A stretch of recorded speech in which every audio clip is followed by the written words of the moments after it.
looking at the basic form, notice that if we lift and drop, it happens at different timing. In other words, we wouldn't lift both hands at the same time.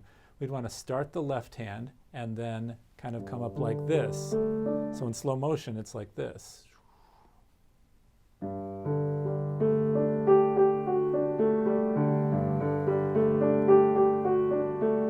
So I encourage you to consider that consciously as you're working on this piece. I like to lean into the C right here. So it's a little deeper going into the subdominant. And then we have a two-note slur here. And I would advocate for keeping good alignment as we cross over the midline. So don't let your hand get crunched in here. In measure 39, we have probably the most challenging left-hand passage, which is this one. So you can use the indicated fingering 1, 2, 4, and if so, note from the overhead view that I'm advising to release the hand as soon as possible.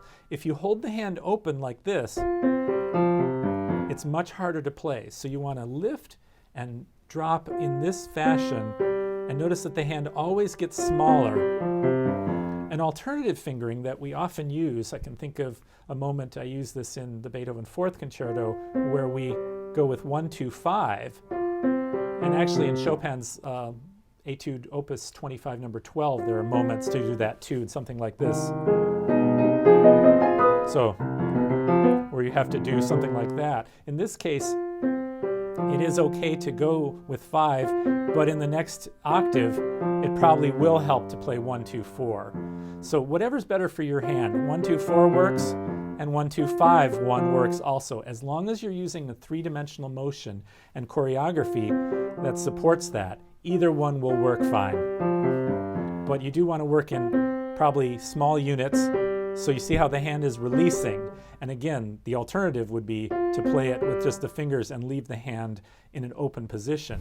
See, I'm twisted, I'm out of alignment, and I'm also not really helping where the hand is going to be going after this. I'm going to have to move very suddenly if I play in this fashion.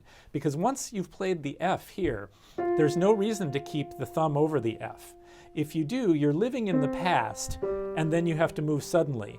If instead of that, we continuously make alignment adjustments, it's so much easier to play in this flowing, cascading manner.